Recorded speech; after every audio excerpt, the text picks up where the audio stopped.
Welcome to the Rugby Wire, the home of Zimbabwe rugby conversation. Welcome to another episode. Today I'm joined by someone who slowly wants to become part of the Rugby Wire furniture. He's a rugby analyst, a rugby pundit, a coach. He's a person who wears many hats. I'm sure he's no longer no stranger to this show. Thabo, welcome to the Rugby Wire. Thank you, Brian, and thank you for having me once again. All right, Thabo. It's week 4 in Schoolboy season, and a lot has happened in those 4 weeks. But we just want to dissect what just happened the last week, the week 4. Yeah, once again, we saw a number of really high-scoring fixtures, and I think it's becoming a feature of our rugby. We're becoming a very fluent, high-scoring sort of rugby culture, but there are a couple of concerns that have been raised recently about our defensive patterns, our ability to contest specific facets of the game, and these are things that are going to play up against us, especially during the Craven Week and the Grand Como tours that the junior national sides are going on. And week 4, there's some big upsets. Yeah. Hellenic 4 out of 4 wins in the season, and they beat Lomagundi on their home turf, as in Hellenic was at home. Yeah, no, 100%.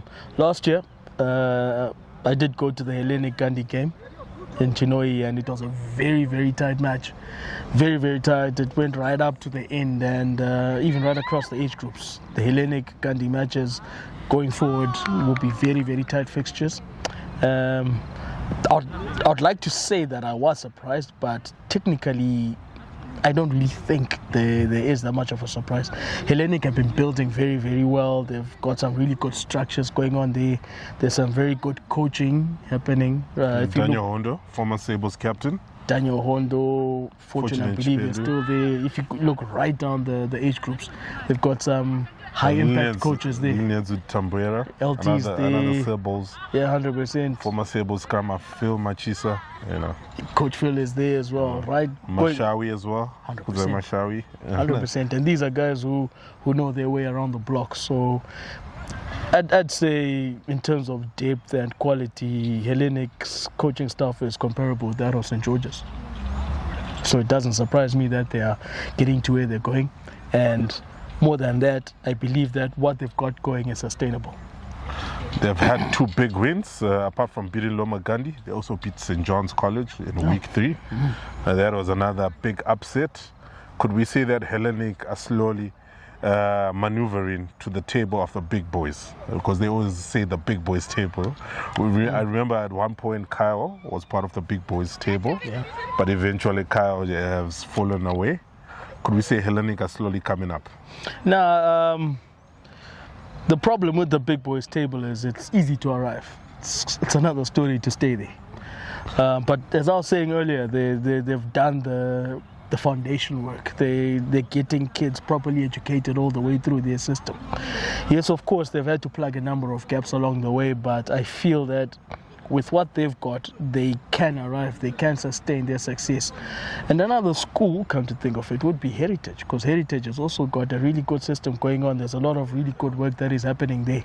And they are a school that very few people saw coming. But yeah, we do know their sports director. We saw that Gordon Pangetti. Yeah, Gordon Pangetti. Played SA under 21, played professional rugby in South Africa. 100%. Cheetah's legend as well. PE old boy, when PE was really firing on all cylinders. And they've got a really good coach who did really good things in the under-20 league just this season with OG's under-20s. And Mseba. Yeah, Coach Mseba. And, you know, when you're looking at what they've got going, when you look at the things that they're doing, they're building processes quietly, they're setting up systems, and there's a lot to admire in what they're doing. And Heritage pushed the Prince Edward Tigers all the way. Eventually they lost the match, but it was a very close encounter. It was a very close encounter, and you know, in saying that, there's a lot of character that's coming through the systems. A lot of boys were coming in with belief in the systems that they're going through with the coaches. The coaches have got plans, they've got ways of playing. I'm really interested and intrigued to see how much further they can keep this going. And going back to that, Hellenic has got some really good fixtures coming up this season. Yeah, Hellenic still have St. George's on their fixtures, Peterhouse and Falcon. Although they're unbeaten, but you never know. They might go unbeaten all season, or they might drop some games. Yeah, they've won 4 matches from 4. They've beaten some pretty big schools along the way. Those 4 were not rabbits. And as you're saying, they still have Prince Edward, they still have Falcon, they still have St. George's, who else? Peterhouse as well. So they got 4 really entertaining fixtures coming up. So keep a lookout for Hellenic. There's some really good things that are happening there. Then St. George's has bounced back after week 2 when they got a shocker against their bitter rivals, St. John's. But week 3 and week 4, they have been scoring tries. What can we say about this St. George's side? St. George's, going back to something I said about Hellenic, have got a sustainable system of growth. Right from under 14s, kids get there, they're exposed to level 3 style coaching. They've got the director of school sport who's on them right from the onset. He knows what he needs from every enrollment. He knows the kids that he's passing on from coach to coach, and he's got an excellent system of supervision right up the age groups. And there's a lot to be said about that. Basically, what these guys get correct happens between Monday and Friday. And then Saturday, they just go and collect the results. In saying that, St. George's are scoring a lot of points. But they do have this weird lull that happens in the middle portions of the match. Where they leak in a lot of tries? They do leak a lot of tries. Teams that should be dead and buried suddenly have ways of coming back into it. And they did have a bit of a wobble again this Saturday. There were 48 points to 3 ahead. By latter point, Falcon managed to come back into the match and score 28 points in the second half. And I think the second half itself ended 28 all or 28 to 29. It was a very close affair in the second half. And there's a lot to be said about the courage of the Falcon boys from that St. George's game. But there is a soft underbelly within that St. George's college setup if schools are adventurous enough to explore it. Then moving to a sad note, there are a lot of injuries around Schoolboy. What could we attest to the high rate of injuries? We've got a lot of strength-on-strength fixtures across schools now. A lot of high impact, high attrition, high tempo matches. So you don't have maybe a high impact match this week and a lower impact match the next week where you can rest boys, play around with your starting lineups. Right now, as you're saying, a number of schools are really struggling, and I think it's a challenge on schools to develop a high performance conditioning culture. I think we've gotten away with a lot of crimes and taken a lot of shortcuts in our conditioning, and it's really playing up. A lot of boys are really struggling to maintain the pace, and they're really struggling to stay in sync with what it is that's required of a high attrition culture. And it's one of those things that guys are just going to have to get used to. We'll see how it goes as the season progresses.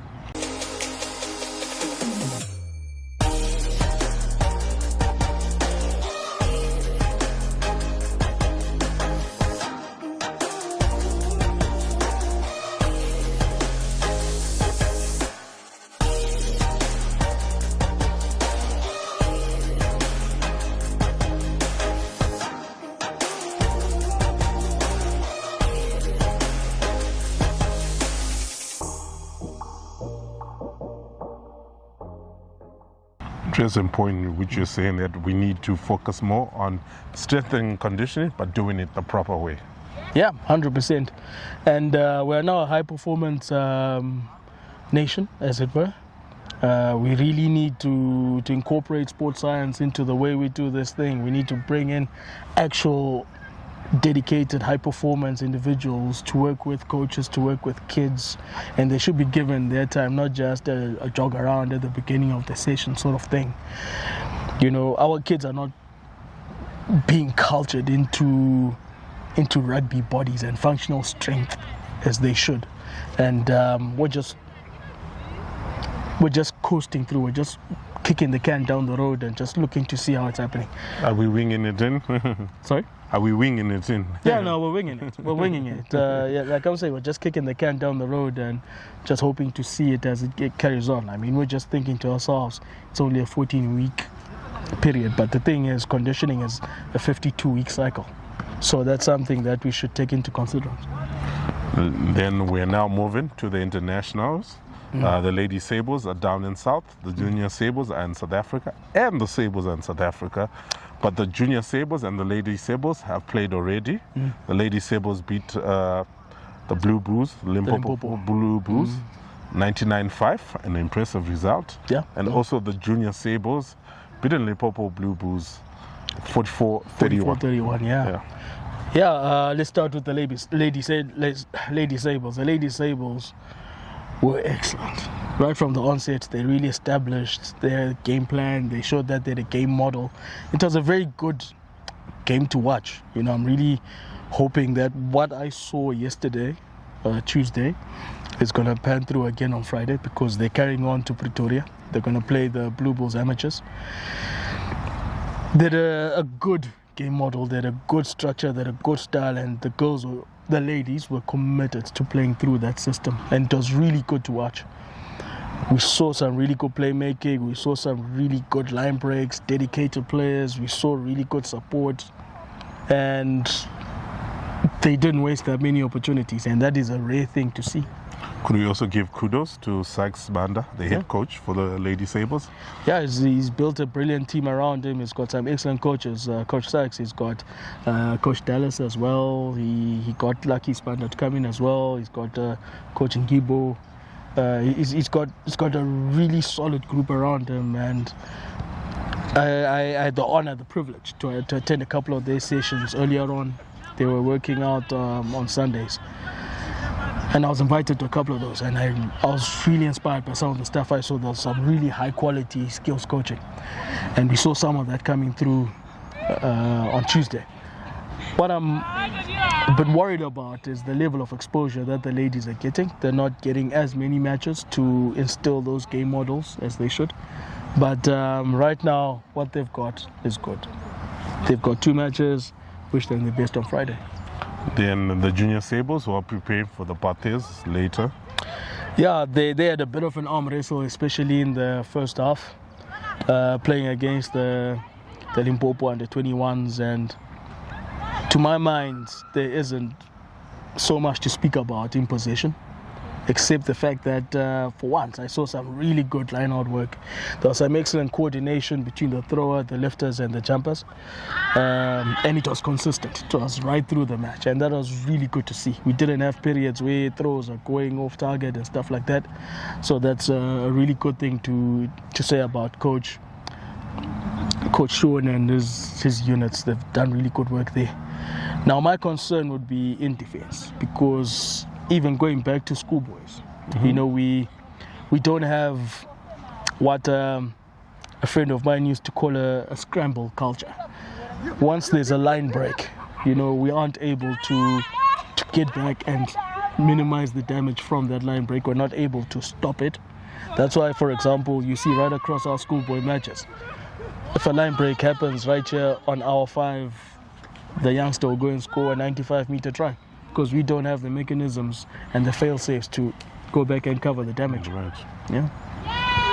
So that is something that I'd like to see the guys working on over the next couple of days, and I'm pretty sure Coach Sean would have noted it, and it should be improved on by Friday.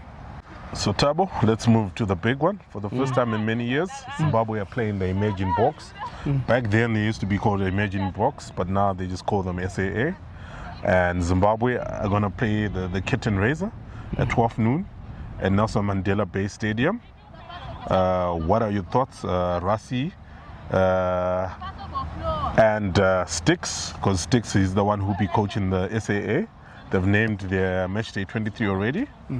And the Sables, we've got the training squad. Thoughts of the 2 squads heading into this match? Well, I'll begin with the SAA, the emerging Springbok side. It was really interesting to look through the squad that they've announced and the match day 23, and in terms of the balance of it, somebody ran an analysis of the age profiles of those players. They had 8 under 20 players, 7 who were recently under 20s, and 8 senior pros. And then if you look at the way that Rassie has actually named his starting 15, basically the back line is under 20s, except maybe for Lucanio Am and Williams, the wing, who's a recent under 20. And then he's put all the senior pros in the forwards. So he's got 6 starting forwards as established pros. So that kind of shows where he's kind of taking this match seriously, especially up in the first half. He does not want to lose those collision moments. He doesn't want to lose the set pieces, and anything that involves the contest, he's really, really keen on dominating. That's your kick restarts, that's your scrum, your line outs, your ruck, your maul. He's really, really keen on winning those areas, and so those are areas that we need to be wary of, because we're not really that good at areas that involve the contest. So Rassie has identified that, and you'll see that for the first 60 minutes, he's targeting those areas with the senior pros. And then in the back line, you mentioned Lucanio Am, and Lucanio Am will be up against Mutsekenyezi, most likely Mutsekenyezi and Mashawi. What do you think, our boys, are they ready for the challenge? It'll be interesting because, especially with the young boys, Rassie wouldn't want to expose them to journeymen like the ones that we have. So he'll be using those bigger boys to kind of isolate, create one-on-one situations where little boys can be dancing through gaps and stuff like that. And he does know that he's got high-impact players, high-tempo players, and what you would need to do is to take all the excitement and suck all the air out of that match, which is something that we haven't done in a long time, something that we are not famous for. So it's going to be an interesting test in that regard. I'd be looking at us wearing a slightly different skin, being more of a potty pooper kind of team, and then looking for moments when we can take advantage of broken defense from them. And in the Zimbabwe Sables squad, they are uncapped players who might get their debut on Saturday. Gary Porter, who's played for Western Province and Stormers, and he's 115. Yeah, he's a big boy. He's a big boy, because I had to look at his eyes and I thought to myself, wow, where's he been all along? We've also got Dale Lemon, who's played for Bath in the English Premiership. We've got Houston. He's been involved in the camp before. I'm not sure how many minutes he got. He played in the final match. Played in the final for a couple of minutes. It's in Uganda last year. 100%. And most likely he's likely to start in the number 10 jersey since Ian Pryor is not around. Yeah. They've given Mason some minutes, so I'm pretty sure that they would like to see Houston taking some reps. You spoke earlier on about Mutsekenyezi and Mashawi. Now there's also going to be a very interesting dynamic because, we are up against a high IQ style player. Lucanio Am, he's a guy who's really good at reading things that are in front of him and playing out the back, and it'll be interesting to see how we can shut them down. And if I were the coach, there'll be a high premium on shutting down their new fly half, the youngster Zahir. What's his name? Yakim Zahir. Yes, that's his Yakim, name. yeah. That's an excellent player. And where I thought that they were going to blood Fusimoyo in there, they've got that kid in there. But I've seen him play under 20s. That kid is full value. Special. He's full value. Yeah. So that'll be interesting to watch. And then going on to our backs. Well, our backs are used to each other. That unit hasn't changed that much, save for the fly half Houston. We've known that the coach has tinkered quite a bit with the 10-12 combination, trying to establish who we can find there and who we can put in there for depth. But in this case, I don't think there'll be too many differences, too many surprises. I expect Houston to start. I expect Mashawi to go into 12, and then Mutsekenyezi has 13. And then maybe somewhere along the line, if Mashawi struggles with fitness, Mutsekenyezi goes into 12, and then maybe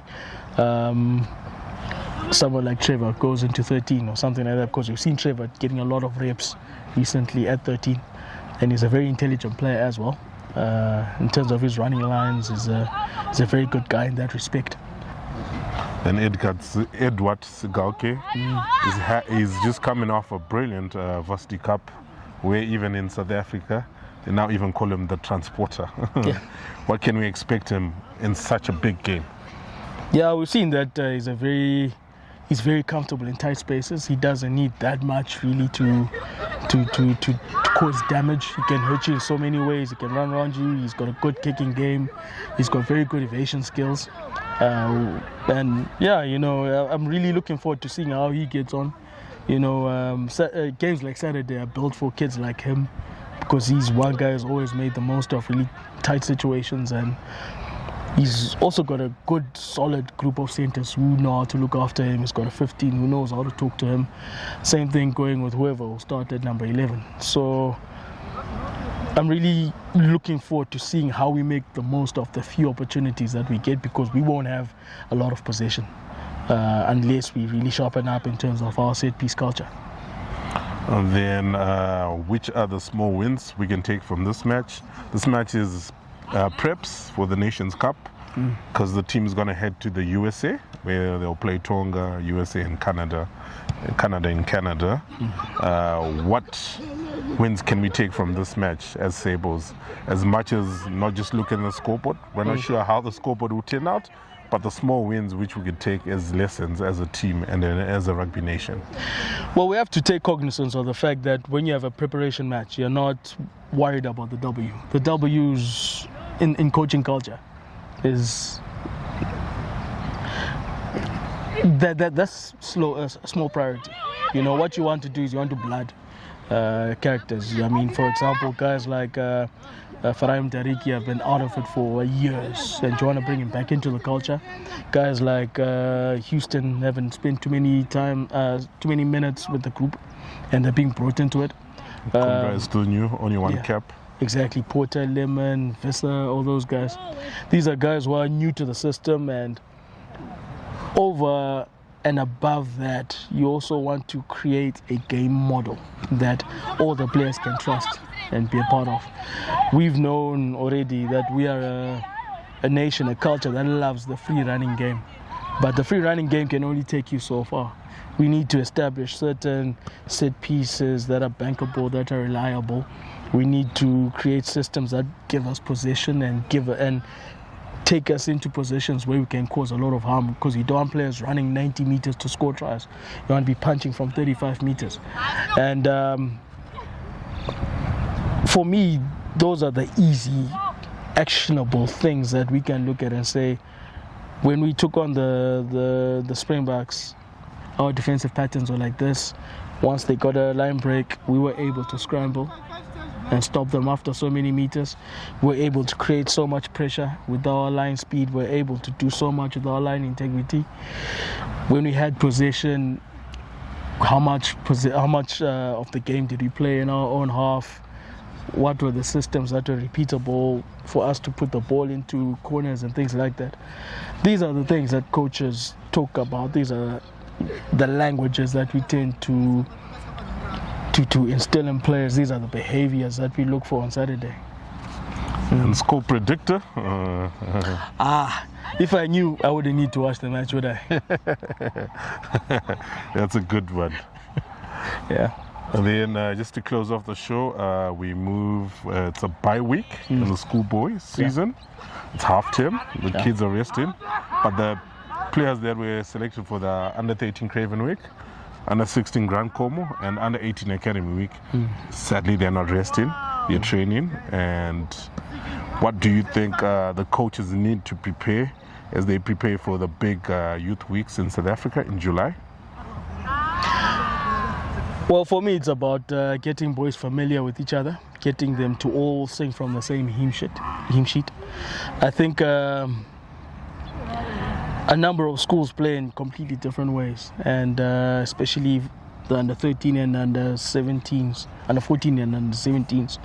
You want those guys to understand that this is the way we play, this is how we look. In terms of under 19, I think more or less every school has got similar standards and similar ways of seeing the world, so that's not going to change that much.